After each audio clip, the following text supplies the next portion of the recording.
What's up, PTB Nation? Welcome to episode number 48 of Parking the Bus. It is day 7 of Euro 2020. How is everyone doing tonight? How is everybody enjoying this tournament? What a tournament, right? I mean, this is getting to be just phenomenal. If you ask me, I'm loving every single minute of this because, I mean, first of all, it's a year late. We were expecting this tournament last year, of course, because that's when it was scheduled for. And now here we are a year later, and we finally have got crowds in the stadium. No, they're not to full capacity unless you're in Budapest, but what a difference a 33% crowd makes on a match compared to no crowd, compared to piped-in crowd noise. And let me tell you, every day this tournament gives us some kind of storyline, and we got a few today as well. What was your favorite match today? If you're watching, go ahead, get in on the chat if you want to, and let us know what was your favorite moment today. Was it Ukraine picking up their first win and keeping their hopes alive? Or maybe it's Kevin De Bruyne. For a lot of people, it's Kevin De Bruyne. KDB. I'm hearing from a lot of people today that enjoyed his performance, that are happy to see him back on the pitch, happy to see him back with his teammates, obviously with his Belgium teammates. And this Belgium team is a monster, is it not? I mean, what heart, tough match today against a Danish side who cannot be underestimated. You guys know how I felt about them. I talked about that last night. I talked about how I believed in them, even if the logic was saying otherwise. I felt that there was something in the stars for them today. So it may not have been meant to be, but they're not out yet. I think what's really, really interesting there, and as you look at, I'm going to pull up the table here, it's also scrolling through the bottom there on your screen. So actually, you just saw it past Denmark, the team with 0 points right now in Group B. But it is not out of the realm of possibility that they advance. Okay, they got 0 points with a -2 goal difference. However, you've got the Netherlands, top of the group with 6, as expected. Russia has 3 points. I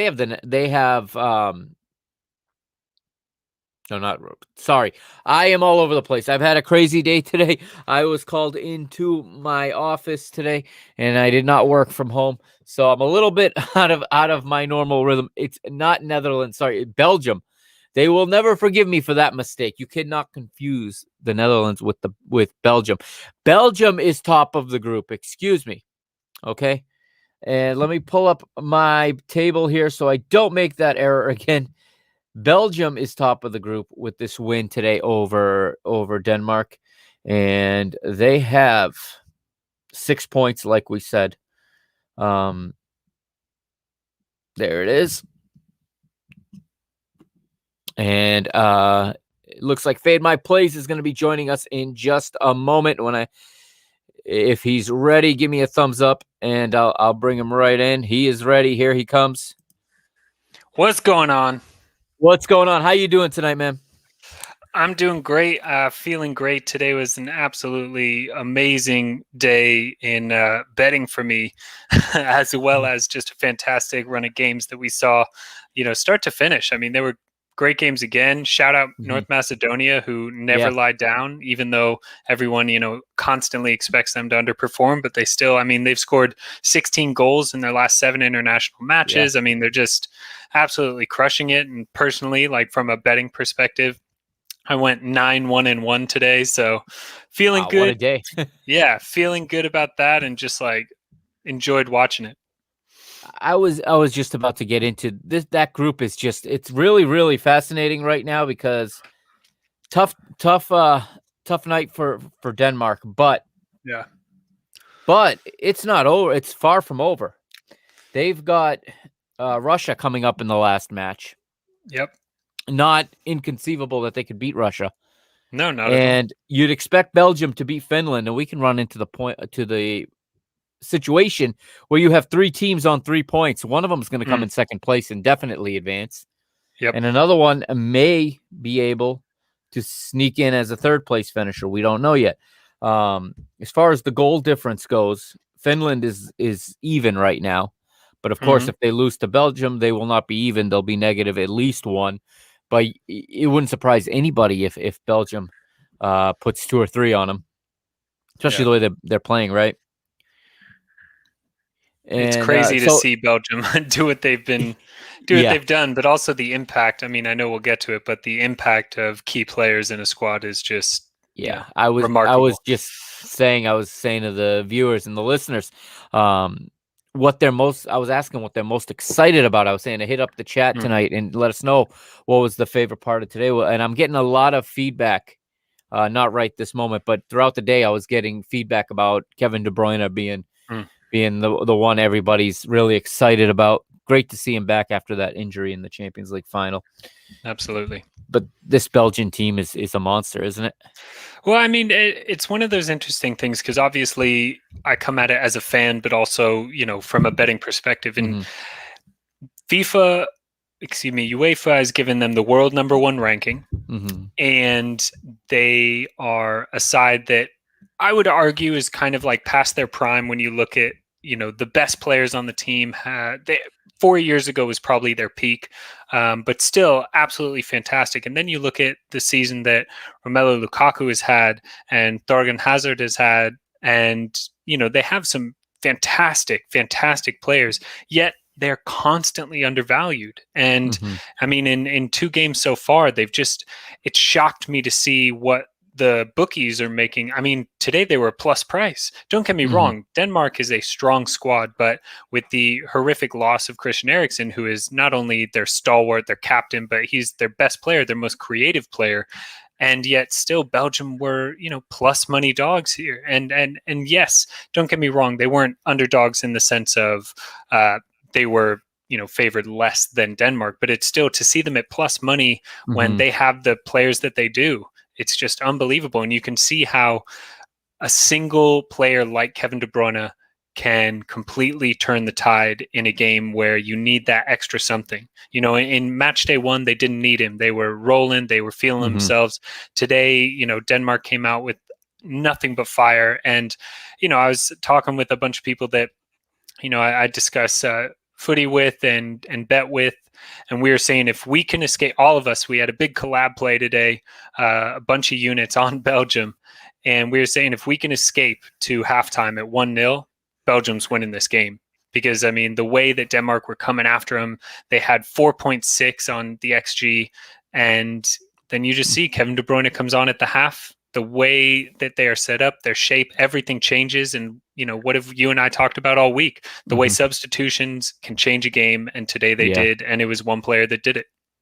Yeah, and Roberto Martinez is one of the real good managers, I think, in international football, Good, and he not great. understands it. Yeah, Good, not great. I used the word good. I used the word good intentionally there.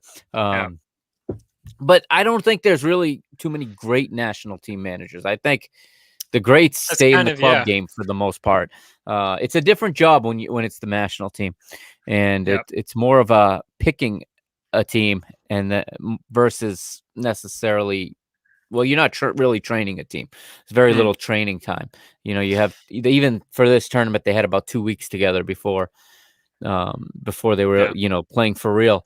But then again, when you got the kind of talent that Belgium's got, I mean, how good do Yeah. you have to be, right?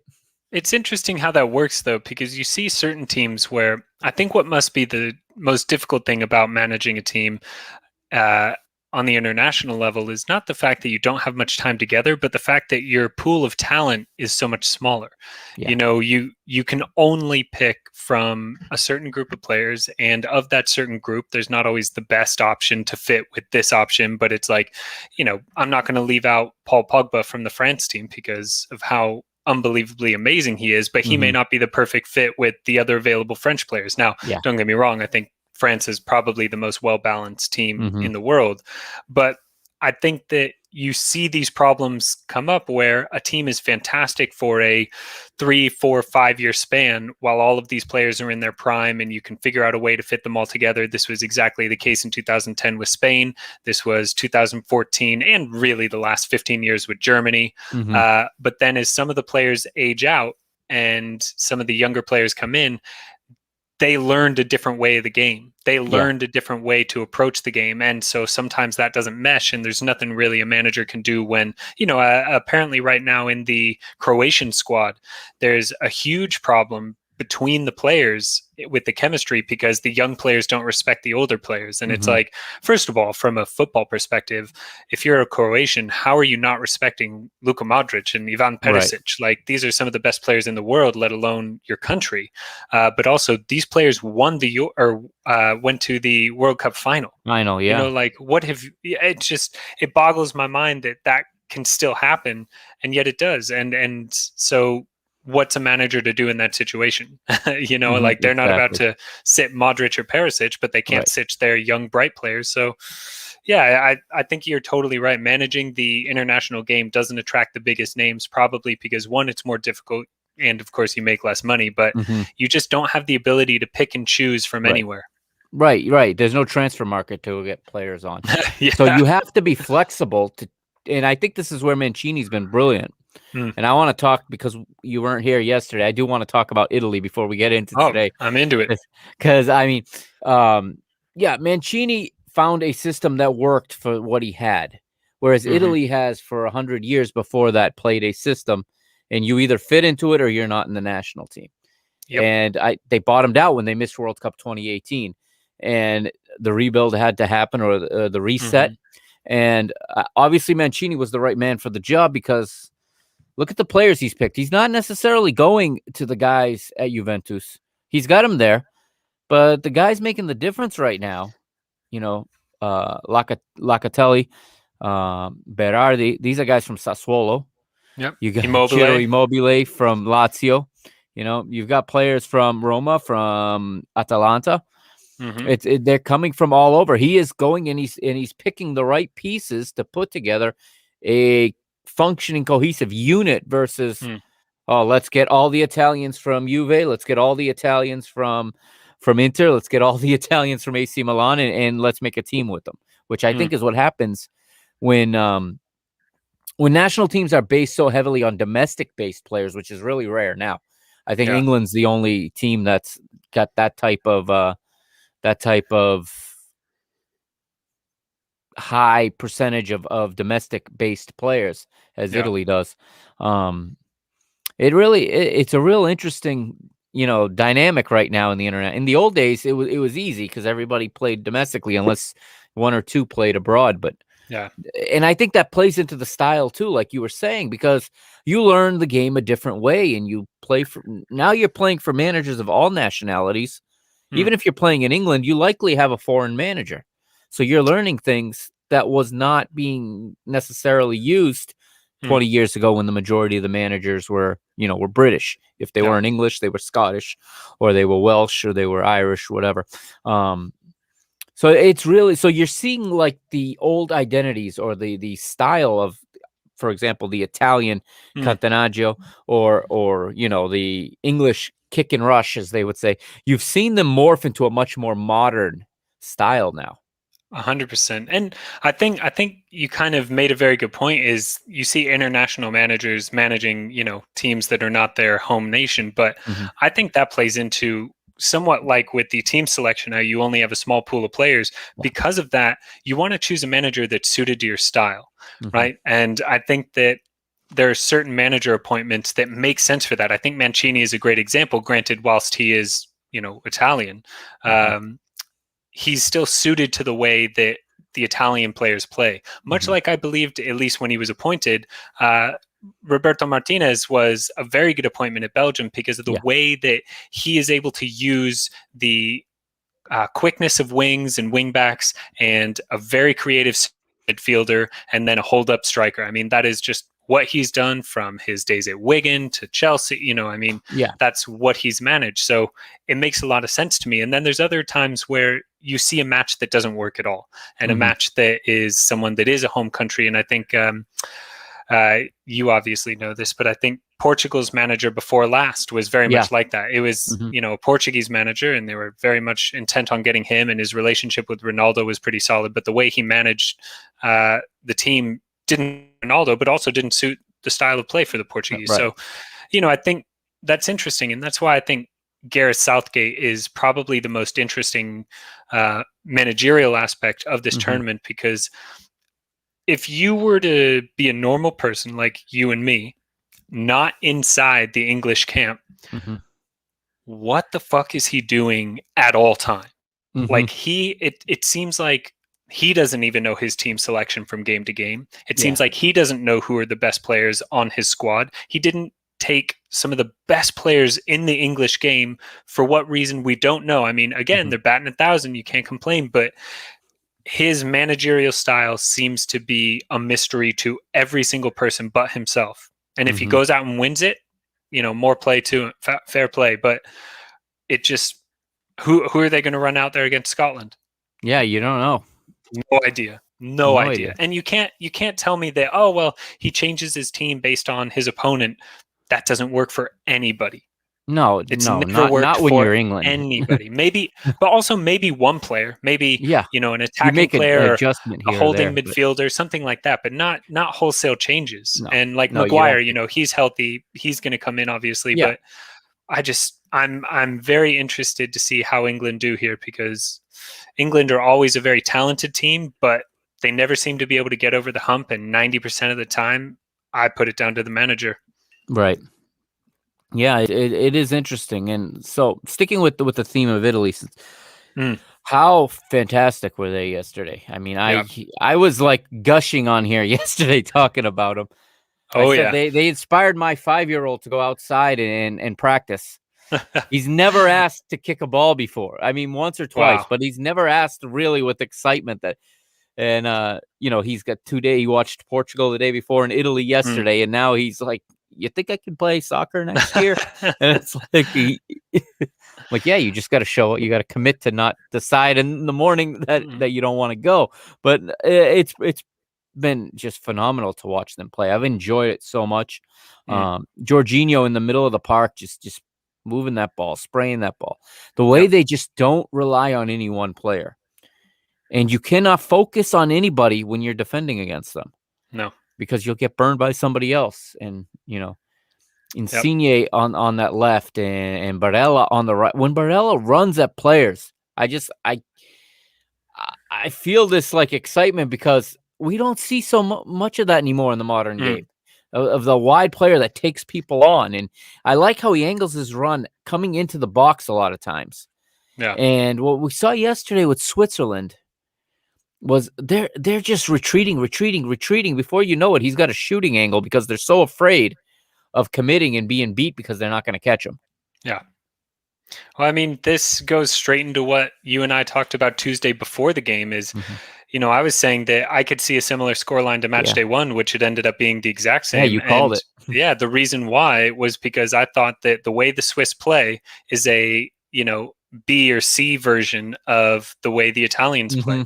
And when you have a matchup where, the other team is better at doing what you do, it's hard for you to shift your entire game plan to match, the fact that they're going to be doing what you were planning on doing. And we saw exactly that. Like you said, it seemed as though they weren't sitting back and absorbing pressure. They were getting pushed back. And the difference is massive. Exactly. And that's why you see, it's one of those situations where you can tell that Italy had a fantastic game by the fact that their 3 shots on target were the 3 goals, but they still had 13 shots on half the possession.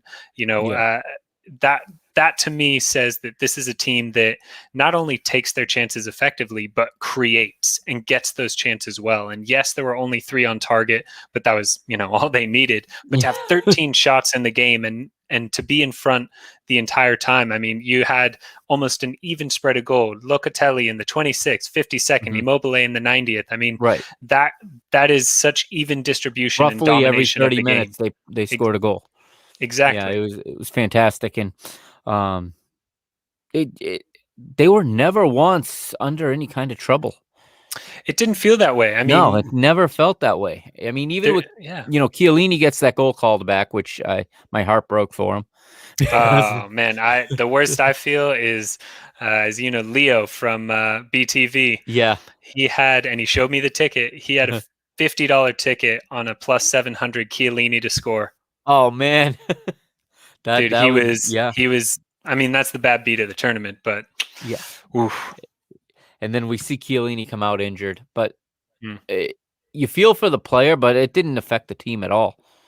No, I mean he's so old, and right, he's there more. It won't be a big difference.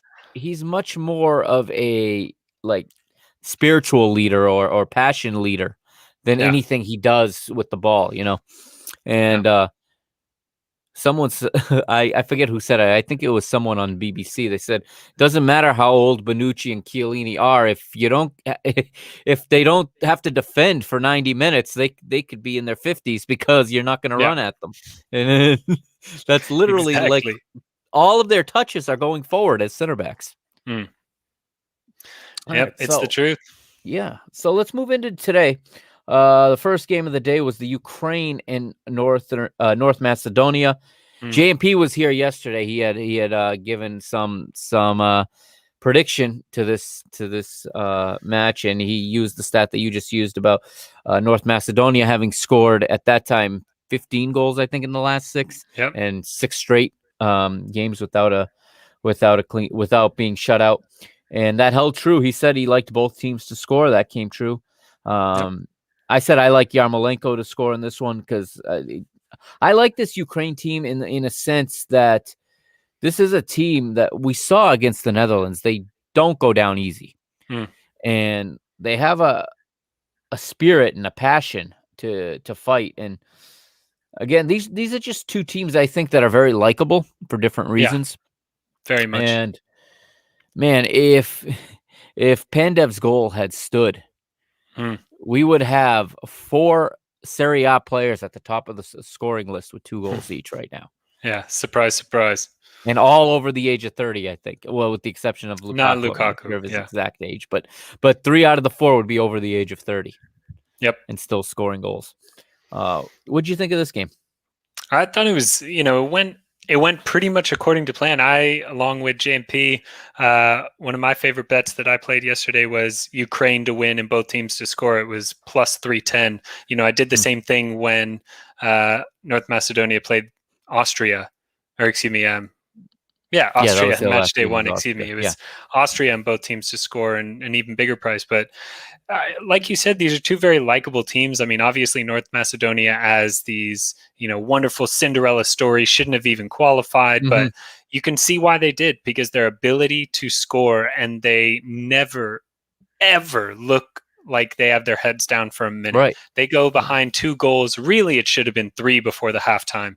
And they still keep coming at you, and you always feel dangerous. I mean, for me and, a couple of the guys, including JMP, we all had Ukraine in parlays and straight up and all that kind of stuff. And those last 30 minutes were an absolute sweat. Now, granted, we did have some ridiculous Ukraine chances that didn't go in. And I swear to God, this entire Euros has seen more missed penalties than I care to say. Yeah, I was just gonna say that they're not free throws in this one. It's well, I mean, if you watch the NBA, free throws aren't free throws. Sure.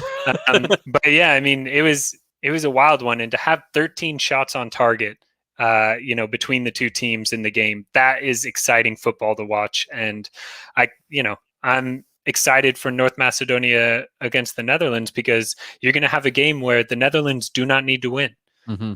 They can rest players, they can sit back, they can do, whatever they need to do in order to make sure that they keep their first team healthy. And don't get me wrong, I don't think they will sit back, but when you're sitting at a goal difference of 3, I mean, unless Mhm. Ukraine beats Austria 3-0 or vice versa, I don't think the Netherlands are worried at all. And I don't get me wrong, I'm not saying they're going to lose to North Macedonia. I think they Right. will win, but I think we could see another very exciting game of both teams scoring and a lot of goals.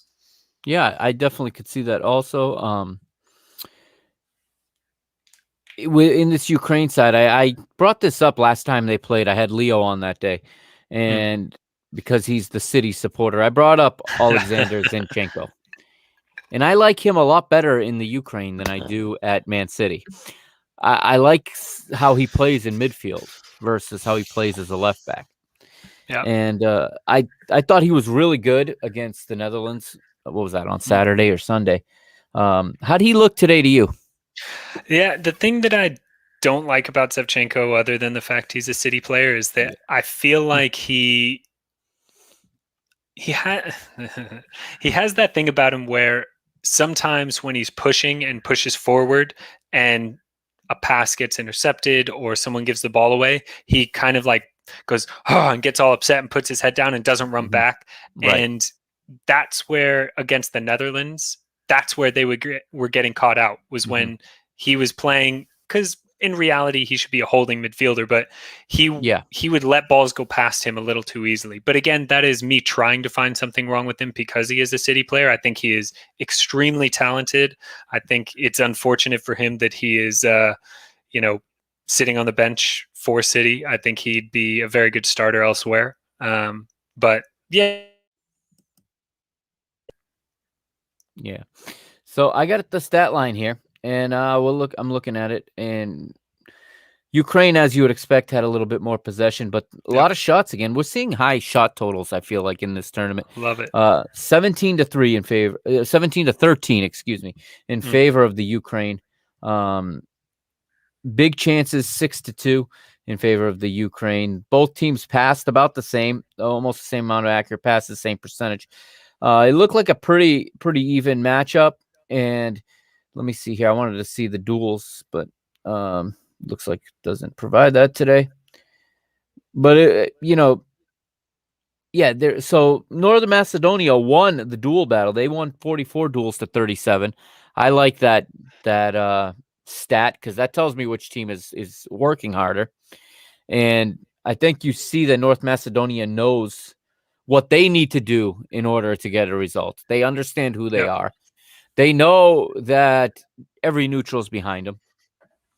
And like you said, they're the feel good Cinderella. They're like the 16 Mm, seed in the NCAA tournament in basketball. yeah. That you want to get behind just to see how close they can keep it.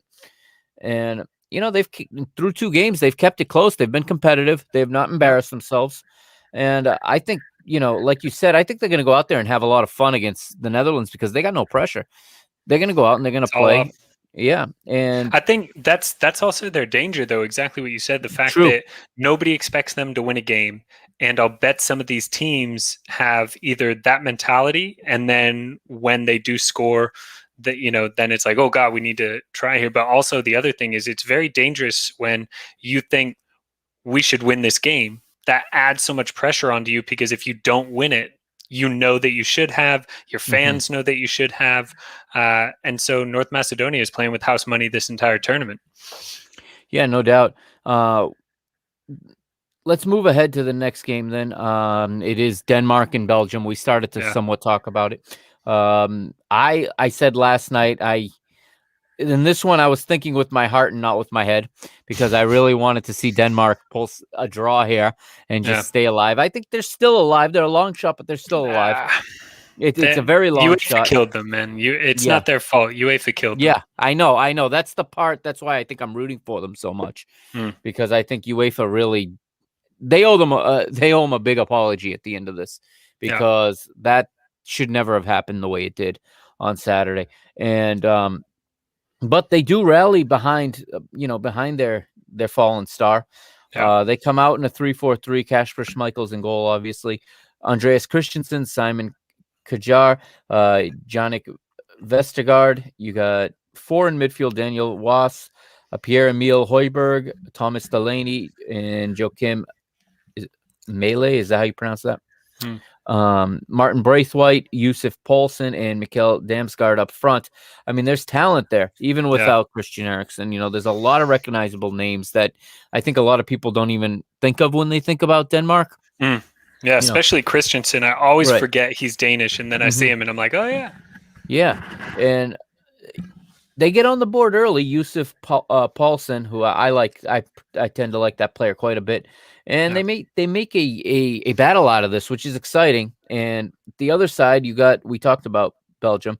You know, Thibaut Courtois is the goalie. Toby Alderweireld is the right center back. Jason Denier in the center back, with Jan Vertonghen, the captain, left center back, playing with 3 out of the back, and then Thomas Meunier, Leonard Dendonker.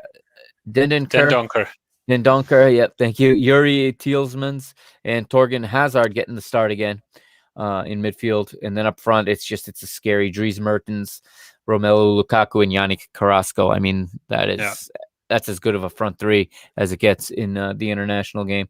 And I'm a big fan of Carrasco. I thought he was instrumental for Atleti this year, in a real resurgence or reemergence after having been, somewhat exiled to China for a season or for 2 seasons, whatever it was. He plays his way back into form and into this national team.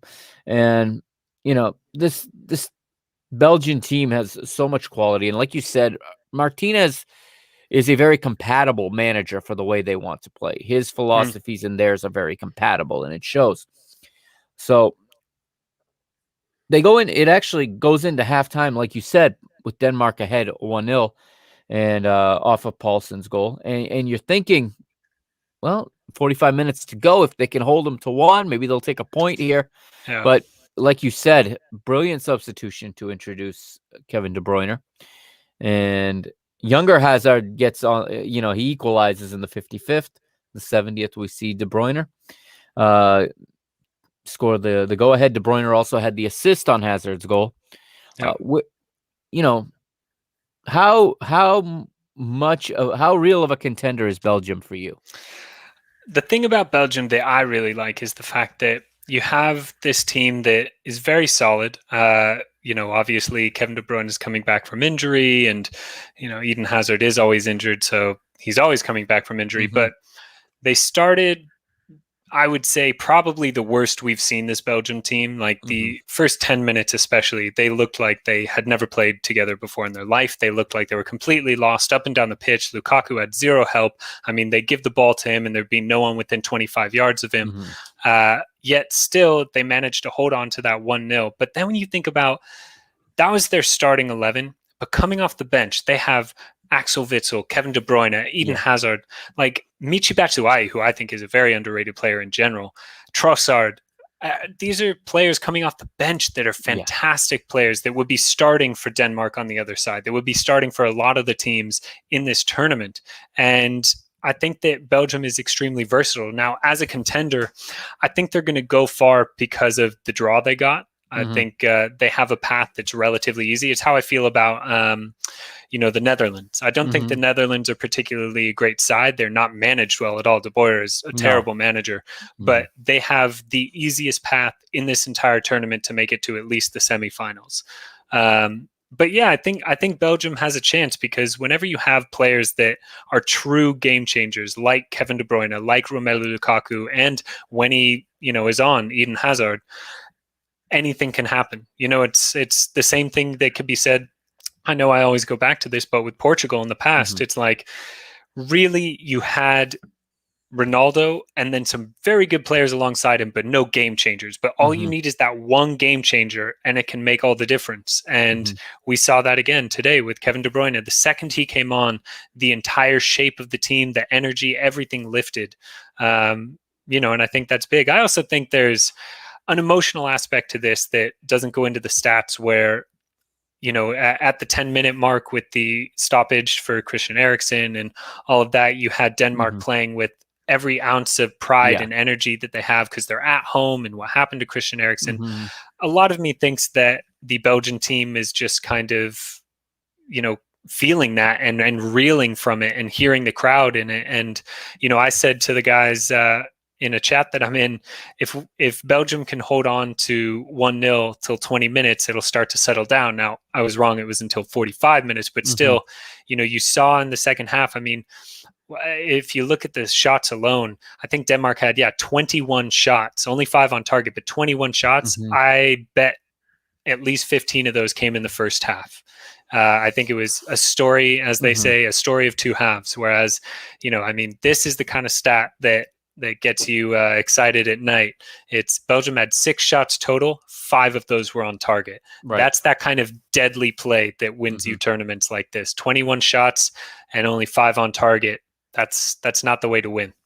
Yeah, and the emotional lift and the adrenaline rush that Denmark's playing with can only last so long. Yeah, you can't carry that for 90 minutes. They were gassed in the second half. Of course, because it evens out, and now your actual fitness, which is probably been affected by what's going on, the realness of what's happened, the disturbance in their normal routines. I know both Denmark and Finland players have talked about trouble sleeping, trouble eating.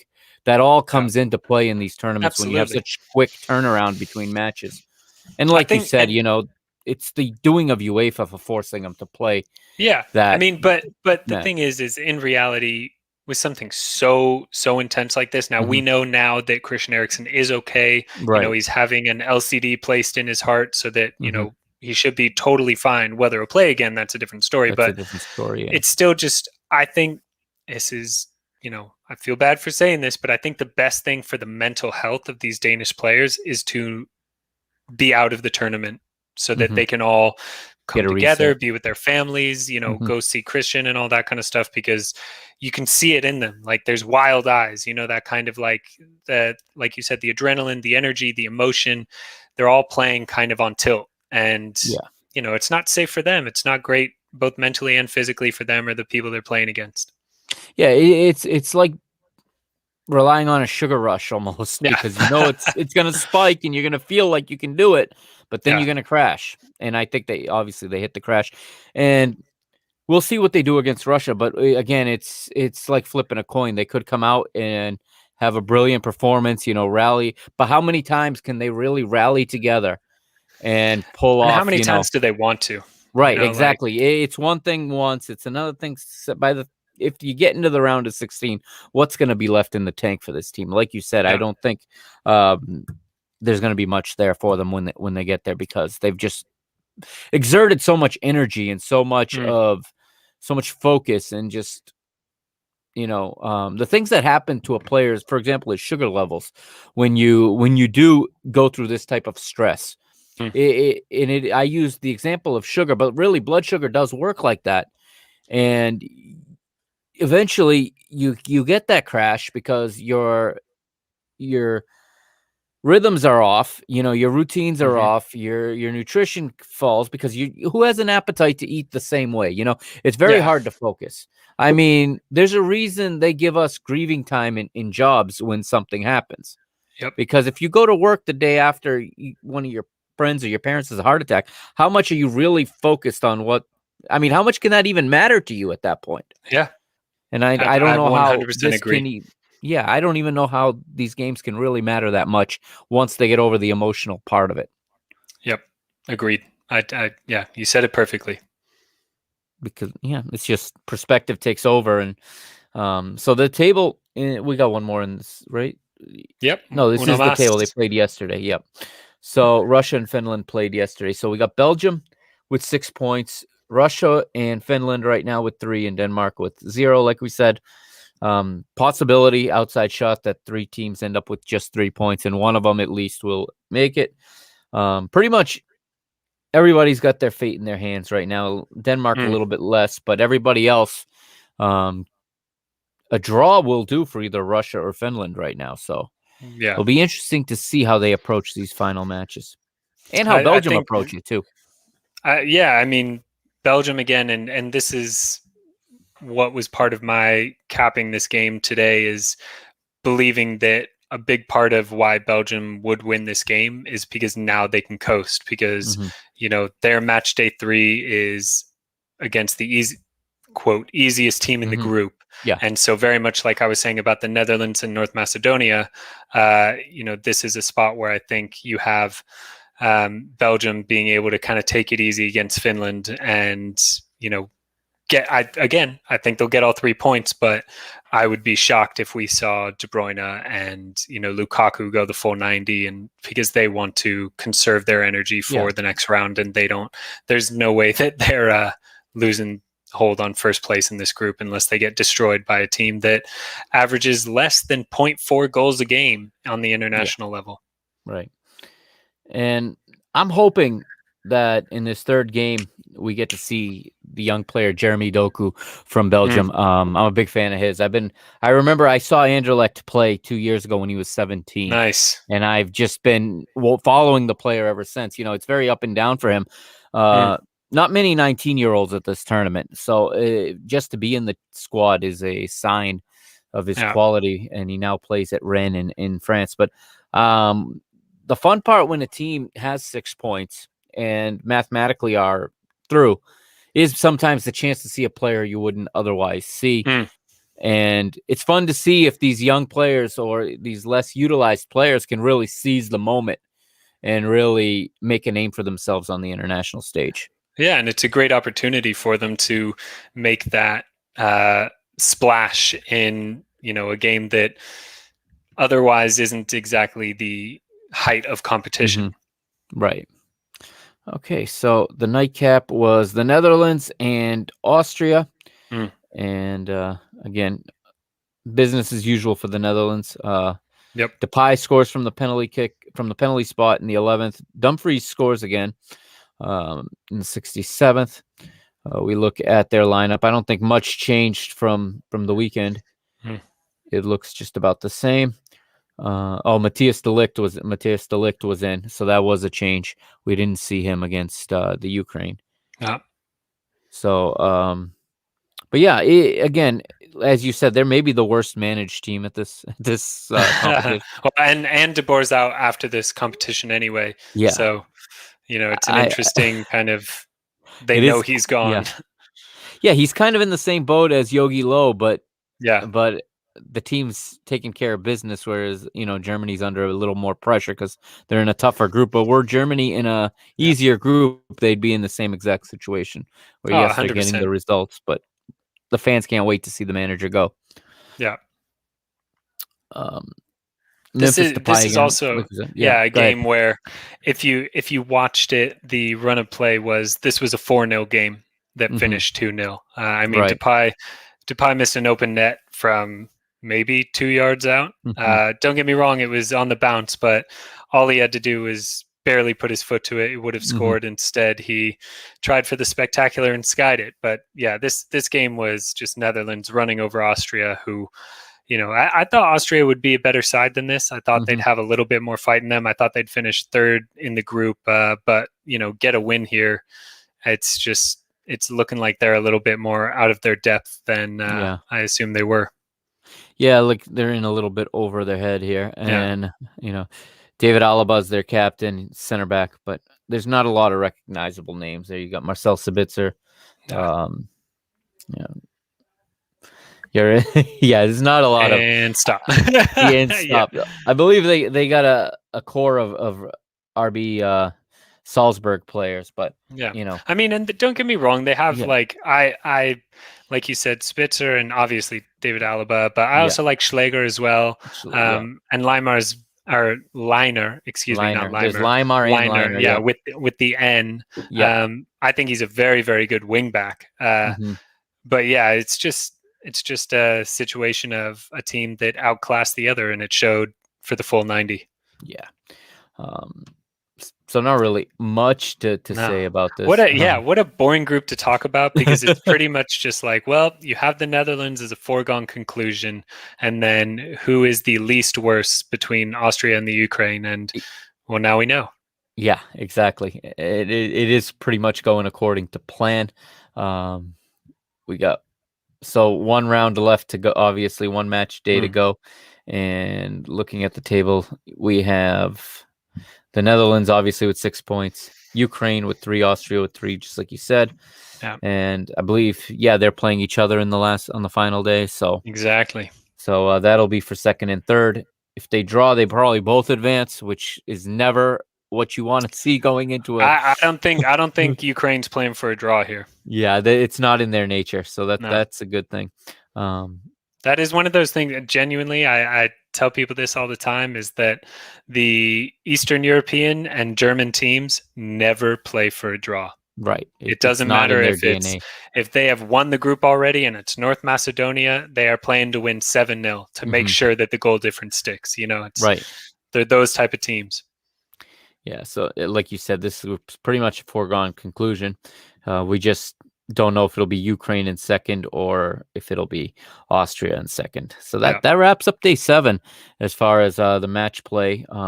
Overall, maybe I thought it was still a good day because Denmark Belgium brought a lot of storylines. Yeah, Um, absolutely. and we got an exciting game for the neutral in Ukraine versus North Macedonia. Yep. So again, every day this tournament's giving us something. I wanted to ask you, I didn't get a chance the other day when I meant to ask this. What do you think of the TV coverage so far here in the US? Well, I have to say, because it's a disclaimer anytime I talk about them, but how fucking dare ESPN show Christian Eriksen getting the AED put against him? Yeah. How dare they? And how dare they show his girlfriend or wife and crying in Kasper I mean, Schmeichel's arms? Yeah, just that was unbelievably classless and just I can't believe that happened. I hope whoever was the director, that studio director, was fired. But other than that, I think the coverage is good. The only problem I have is that I think Twelman is one of the biggest, just one of the worst things to happen to football commentary.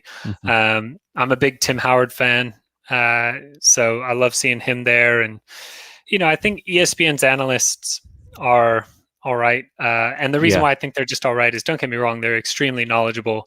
Craig and Stephen Nichols and, all the boys. But I feel like because they were kind of the first big ESPN footy analysts, they kind of act a little bit smug about, I don't know, that, they just feel like, oh yeah, we know football and nobody else does. And we're talking to Americans who don't know football and nobody else does. But that's not ESPN's fault, but yeah, I think it's all right. I can't complain. I think the tactical cam coverage is fantastic. I think the actual production of when they're playing the game is, second to none. I think ESPN knows how to shoot again, show soccer. Yeah. So I love that. But yeah, I still cannot fathom what the technical director was thinking on opening day. Yeah. And so, and I know the British broadcasters, I don't remember if it was ITV or if it was BBC that had that particular match, but they got hammered just as bad by their viewers because they did the same thing overseas. And I've seen a lot of international broadcasters all getting criticized because it's like they got caught up in wanting to have the images because they have the rights. And I read in a lot of different blogs and a lot of different opinion pieces that just because you have the rights doesn't mean you use them. It's not always the right thing to do. And I agree with you. We didn't need to see that. I mean, imagine he had passed away. I mean, even watching it, it's horrifying. Like it's horrifying. And we now know because Kasper Schmeichel has said so that he and Christian Eriksen's wife thought he had passed away at the moment that they were being filmed.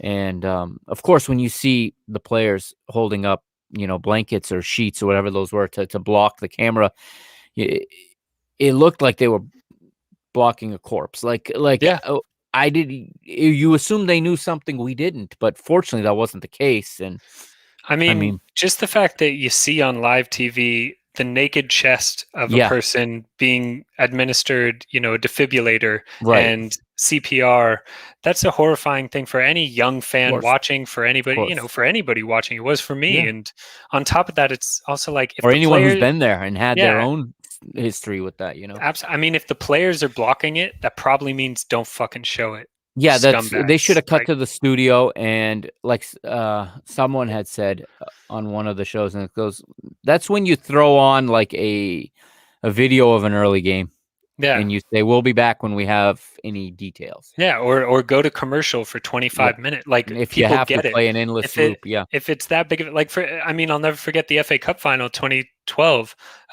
when your man collapsed for the same reason. Yeah. And they literally just said, "We'll be back." Yeah. And eventually they were, and the game was canceled and just like, or not canceled but postponed and everything. I Right. mean, just I feel like this was a cacophony of errors from UEFA and ESPN. But Yeah. And ESPN got a lot of flack too for in the opening ceremony missing the Andrea Bocelli performance, which was funny because the internet went on fire that night, yeah, which showed a little bit of a lack of understanding of the culture, I think, because for a lot of football fans, that's something they want to see. yeah, And they don't want to see ESPN promos of what's to come. I mean, and of just another story of that we see all the time from a Sports Center type story yeah, that we get all the time. And yeah, they did it, so much so that they put it on YouTube shortly after ESPN put on their YouTube channel. They put the performance, but it is you're in Italy. Nissan Dormer is the tune or the anthem of Italia 90. That's what I thought was cool about it. mm, You're tying together the past to the present. The last time a major tournament was played in Italy. And then they show the entire hologram of Bono singing, who's not even there. Jesus Christ. And I felt like the Super Bowl again, with these hologram performances. And But also, who gives a fuck about Bono? Like, God, just go away already. Jesus. And yeah, also, like, a hologram, dude's not even dead. What is it, bad for his that's my eyes to be point. Like, alive performance? Like, they're playing instruments in the stadium, and then they're playing a recorded voice singing. oh, God, I hate Like, Bono so much. I hate Bono so much. He is just the worst. Like, I think, South Park said it best. How can you do so many great things, be such an amazing person, and still seem like such a piece of shit? He that is the sums it up worst. right there. That sums it up. Yeah. I this year really came to like CBS's coverage when they did the Champions League. Mm, yeah, And they changed it up, but they were fresh, and I liked their US Mexico coverage. You yeah. bringing in personalities like Clint Dempsey. And I It's mean, definitely yeah. yeah, talk about Top. the fact that as a person who, especially in the group stage, I I try to watch every game that I can, and of course Mhm. they fucking schedule them all at the exact same time. The Golazzo show. I mean, Yeah, it's the it's Golazzo red show, zone for exactly. soccer fans. It's the best thing ever. Yeah, exactly. And so I hold commentary and the broadcast to a very high standard. Yeah. So Reese Davis is doing soccer for the first time, and I thought it was funny when you had the own goal for Germany there for Mats Hummels. He Ah, turns to McManaman and just says, "Can you explain how a player at this level scores in his own goal?" dear. And it's like, listen, I mean, there's a long history of using traditional American sport pundits Yeah. or presenters in soccer. I mean, Fox, the worst ever, trying to force Gus Johnson on the Champions League. Well, And what about was it Fox that for like, and don't get me wrong, I watched a lot of it, so yeah, I'm here to say he knows his shit about soccer, and hmm he could have gone the way of doing professional soccer, but like hmm for like 5 years, Fox had a deal. Maybe it was CBS had a deal with Steve Nash, and as an it was American, TNT. It was it was TNT. TNT, and as an Yeah, American, every time I saw him, I was like, what the fuck do I care what you have to say, yeah, Steve? You're famous for being a basketball player. And yeah, again, I will say that he was very eloquent. He knew soccer extremely yeah, well. But just like, if you're trying to appeal to Americans, why yeah. not like, I mean, I hate the guy, but Alexi Lawless. Everybody knows Alexi Lawless. Yeah, Everybody knows Tim Howard, Clint Dempsey, Landon Donovan. Like, these are the guys we want to see. We don't want to yeah. see an ex basketball player. Yeah, What are we it doing here? turned right. It was a bad attempt at trying to be cool and trying to Yeah. be hip And he was there for because so long. and you remember they also had the show like the studio show where they wore like jeans and stuff too to Yeah. look cool and That's my they tr- favorite. They ended up walking out on their contract in the Champions League without fulfilling it. They ended up giving it back to UEFA. That's why CBS picked it up a year early. But Jeez. it's I just mean, yeah, that was bananas. The first time I saw Steve Nash, I was like, this is insanity. yeah. The good thing, what I do like is this has been treated very mainstream by ESPN. That is Um, 100% true. And I you love know, that they and put the Euro tag on all of their highlights. It's not yeah, just exactly. random clips. Right. And a lot of times this sport gets put behind, a streaming wall, which Mm, there's pluses and minuses because when you're on streaming, you don't get so many ads, you don't get so much interruption, you get the deeper analysis. yeah. When you're on the big network, you get, less depth, but you're in way more homes, obviously, Hmm. and you're much more visible. And I think they have done a good job treating a tournament. This is the important thing. They're treating a tournament the United States is not in as a major tournament. Yeah. And they're giving it the respect, I think, that it calls for, even because for so long, soccer coverage in this country it revolves around the US's participation, whether it's the Women's World Cup, it's the Hmm. Olympics, or it's, the Men's World Cup, where they didn't even end up sending much of their staff to Russia because the US wasn't there Yeah. last time. Fox didn't. So I think ESPN does a better job than Fox, for example, in Mm. presenting these major tournaments. And I do like, ESPN FC coming on at 5 o'clock is always good too, because they'll break it down for the real diehard soccer guys. They'll break it down deeper, and Yeah. and they all have their own personalities, and the banter's great. So Mm. it, I think they've done a pretty good job, aside from, like you said, the whole Christian Eriksen thing that it sounds like nobody got right, from UEFA to television to Yeah, you know. it seems it's one of those very, very difficult situations, and especially in the world of today where they put everything on TV in slow motion and close up, and Yeah. you know, I'm just All glad right. they didn't show the clips of him collapsing. Yeah, exactly. And let's take a look at tomorrow's matchups quickly. Yeah. We got the 9 a.m. game is Sweden Slovakia. Hmm. Uh, both teams need a result here. Slovakia did well in the first game, so they're going to be eager to Yep. put themselves in the next round. Um, do you, This is a great Sweden? opportunity. Yeah, I mean, Yeah. I love Sweden in this spot because Hmm. Slovakia, very much like Finland, I literally say this is the same thing as the Finland Russia game, in the sense Hmm. that you have a team that is not good in Slovakia that won their first game that they shouldn't have won, and then a Right. team in Sweden that looked extremely defensive against a team that should have beat them in Spain. And so the betting markets are undervaluing Sweden here massively. I think Sweden get a very comfortable win here. I would argue to nil as well, something along the lines Hmm. of 2-0, 3-0, 3-1, something like that. But I do think Sweden just has very solid talent, a very solid defense, which we saw against Spain, and they'll be hard to Hmm. break down. Yeah, and I don't think they're going to leave themselves very exposed either. They're very disciplined. Yeah. And they get Alexander Isak that showed, moments of brilliance against Spain Mm. too in the attack. Really quick feet, really light on his feet. Emil Forsberg's a player we all know. Oh yeah.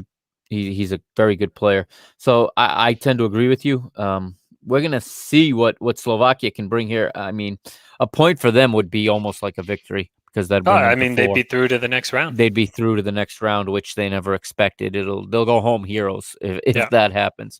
Um, but it'll be interesting to see Sweden have to change the approach just a little, because they're not going to be able to. They're going to have to play the other half of the other side of the ball that they didn't really have to Yeah. worry about against True. Spain. But there's True, but I quality there to mean, do it. yeah, I mean, you said it yourself, Forsberg, but also Berg and Yeah. Itzhak, but especially Forsberg. These are all players that play, as pretty much their number nine or team's Hmm. central striker. And you have all of them, and especially Forsberg. I think he's deadly. I think that Sweden's game plan against Spain was, hey, we're all going to sit back Yeah. and, we're going to let it all happen and play for the draw. But I think against Slovakia, you'll see that Sweden have a very, very solid team front to back. Obviously not, one of the best teams in the tournament, but in comparison to Slovakia, they have an Yeah. extremely solid full 11. Yeah, and the same goes for them. They get the win here. They're on 4 points. They're advancing. Exactly. So Yeah. they got all the This is their motivation you're match. gonna need. Yeah. Yeah, this This is is it. their This is their match. must win. Yep. So that's that one. We got Czech Republic and Croatia at noon. Czech Republic also on 3 points after winning on match day 1. Croatia have to win, in my opinion, here. And again, I think this is very much like Sweden and Slovakia, where you have the Czech Republic getting a win they shouldn't have got. Right. Croatia knowing that they weren't. Croatia was never playing England to beat England, and you can see that from the match. You watched it, and there was very little attacking intent because they knew we are going to play one of our biggest national rivals in the Czech Republic.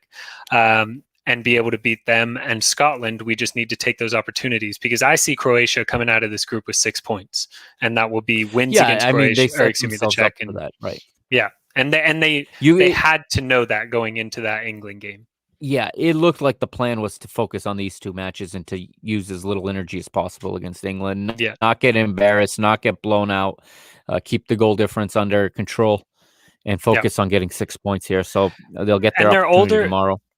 They're older, but when you look at these lineups, 10 times out of 10, yes, I know they're veterans, but I'm betting on Luka Modric and Ivan Perisic 10 times out of 10 against the Czech Republic.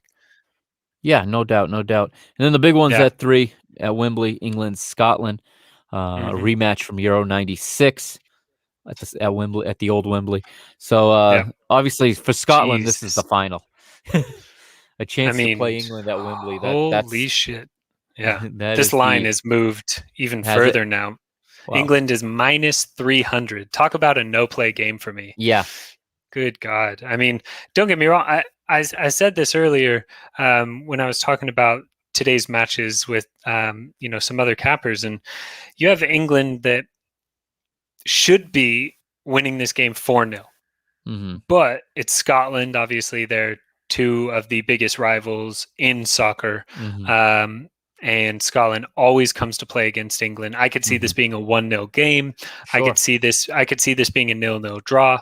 I do think, on paper, my brain says England 3-0. But if you told me this was a 0-0 draw, I would believe every second of it. That's why I can't touch this game, because at minus 300, there's no value on England. No. And the next closest is taking the 1.5. Not a chance. With Scotland, I think they could get blown out, so you can't take the plus 1.5 with them. It's just like, this game is just a sit back, watch, and maybe it'll go to plan. But I'd love it if England lost. It'd make it real. It'd make for parity. I'll tell you that much. Yeah. It won't shock me if in the first minute one of the England players takes a nice studs up challenge from a Scottish player, just to set the tone and to let them know they're not going to just sit there. And it won't get called either. And it won't get called. Exactly. It's going to be chippy from start to finish. Absolutely. If I already have the referee assignment. Let's see what's here. Yes, I do. It's okay. So they got Antonio Mateo of Spain refereeing this match. That makes it interesting too. There's going to be a lot of whistles. Damn, which will work in Scotland's favor. That's not the wisest assignment. I don't. Spanish referee. No, they needed. They needed a German referee for this. Yeah, I agree. A German or a Spanish referee. Oh my goodness, this is going to be the longest game of all time. 8 minutes of stoppage time. Can you imagine? I can see this being the exact play out. Is it starts chippy, but whatever. Yeah. After 10, 15 minutes, England gets a goal, goes into halftime 1-0. England scores immediately at the start of the second half, and then Scotland, with all their tournament hopes gone to shit, just absolutely start kicking the shit out of England's players. Like you said, studs up, rash challenges. We could see a red card early. It wouldn't surprise me at all. Yeah, if they, that's lights out for Scotland if England win this game. So, I mean, it's goodbye. It's like Denmark, no, I'm sorry, you're not doing it. Yeah, Scotland needed a result against Czech Republic. They didn't get it, and they put themselves in a real bad situation here. Yeah, and looking at the line, oh my goodness, I would say one of the best bets for me tomorrow would be a red card. Yeah, because you have 4 players on this Scottish team who hate English players in O'Donnell, McGinn, Hendry, and Cooper. And obviously, you have players like McTominay and Andy Robertson who play in the Prem, and Armstrong, and McGinn. But yeah, I think this is going to be probably the most physical match of the tournament. I agree with that. I'm expecting to see some bodies get thrown around, and Big time. um, it should be a real good environment at Wembley too. With Oh yeah. even with the reduced crowd with 2 sets of supporters, it should be a real festive crowd. So I think that's going to wrap it up for tonight. Thank you for coming on again. Glad to have Yes. you back. It's a lot of fun. Got some good games tomorrow, and well, we'll know. This group will take more shape also tomorrow. Oh So yeah. once we get through, uh, anything else you want to say about today, yesterday, anything? The only other thing that I have is just check out, make sure to be listening to all the podcasts that you do because they're Mhm. freaking awesome. I listen to them when I'm not on them. So Yeah. they're all great. And we got some amazing Euro matches coming up. I mean, talk about Portugal, Germany. That's going to be Yeah. absolute fire. Spain, Poland. Yeah, we got some great matches coming up. Yeah, I love the Euros. I mean, I used to love it when it was just 16 teams because every match was like Yeah, that. everything was a Even final. everything was because you could, it was only 8 teams advancing out of the Yep, 16. So they added but it's still got that feel, that big game feel, and absolutely. it it it feels when you watch it now, it doesn't look any different than the World Cup. Mm, Yes, it's only Europe, but there is a level to which it's presented, and yeah, to me, the players don't look like they're going any less hard no. if it were a World Cup. I really Well, think these players hold these 2 tournaments kind of in the same. I would argue it's mostly because the Euros is the World Cup. I Mhm, mean, the best team in Europe in general is going to beat any team from the Americas, mhm. any team from Asia. I mean, Brazil every now and then kind of Yeah, makes a but run, but it's been a long look what time. happened to Brazil last time they went far, and it was Yeah, because they were in their home country, but they got right, destroyed by Germany. I mean, right. Europe owns the World Cup, so the Euros is the Champions League for internationals. Yeah, that's a great way to look at it, and it's true. Yeah, And again, yes, France is the favorite, but you've got after that a group of 4 or 5 teams, yeah, and anybody can. The draws once we know who's advancing in what places, we'll mm, then be able to see who's got a path to the final. And like you said, the draw looks good for teams like Belgium and for the Netherlands, yeah. but And I will say this, as a precursor to your show tomorrow, as well as what I'm most excited about for Saturday. Thank God that the France and Hungary game is the first game of the day on Saturday, because if they already knew the result from Germany, mhm, Portugal, if Portugal won that game, France would be like, we don't need to try right, because we're through. we're through. But because that's not the case, they have to win that game. Mhm, And I'm excited to see France play against a team that they will be on the front foot. Against Germany, they were happy to sit back and yeah, counter. Against Hungary, they won't be able to do that. So it'll be good to see France actually push it to the limit and play mhm. the way that we all think they're capable of.